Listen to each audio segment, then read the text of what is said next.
Assalamualaikum and hi everyone. My name is Batrisha binti Mustaqim and today I will be presenting my part of our topic which focus on mutism as a language and communication disorder. Mutism refers to a condition where a person is unable or unwilling to speak in certain situations even though they may have the physical ability to speak normally. These conditions affects communication because speech is one of the main ways humans express thoughts, ideas, and emotions. In many cases, individuals with mutism can understand language very well, but they struggle to produce speech in specific environments. Because of this difficulty in verbal expression, mutism is often considered a language disorder that affects communication and social interaction. Mutism can occur due to several factors, including psychological, neurological, developmental, or environmental causes. One of the most common forms is selective mutism. This condition is an anxiety disorder which a person who is capable of speech becomes unable to speak in specific social situations, such as at school or in public places. However, they may speak normally at home with close family members.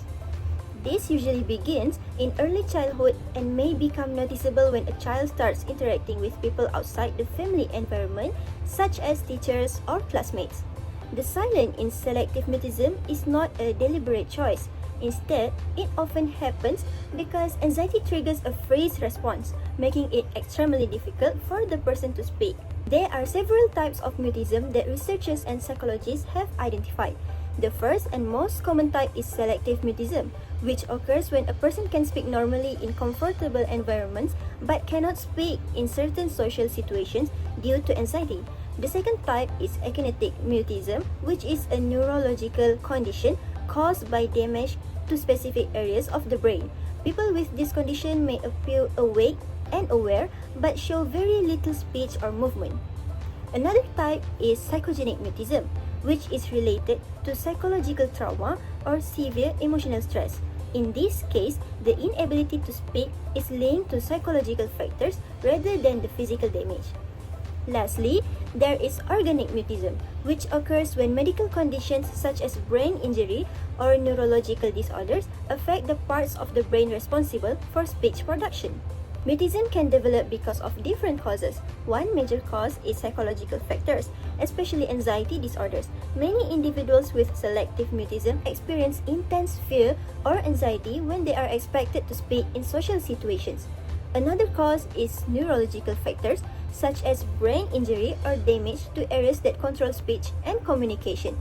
Mutism can also be influenced by developmental factors, including speech and language delays or difficulties processing sensory information.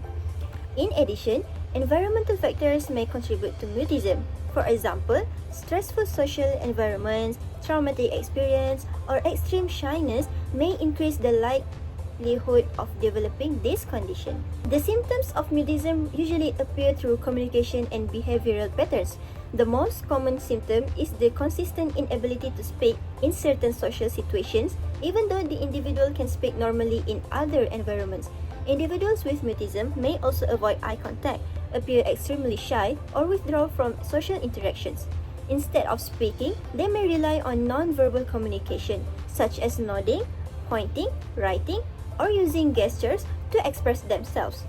Emotionally, they may show signs of anxiety, fear, or discomfort when they are expected to talk, especially in unfamiliar settings. In conclusion, mutism is a communication disorder that affects a person's ability to speak in certain situations. It can occur due to psychological, neurological, developmental, or environmental factors, and it may present symptoms such as silence in social settings, anxiety when speaking, and reliance on nonverbal communication. Understanding mutism is important because it helps educators, parents, and society provide better support for individuals who face difficulties in verbal communication. Okay, so that's all from me. Bye!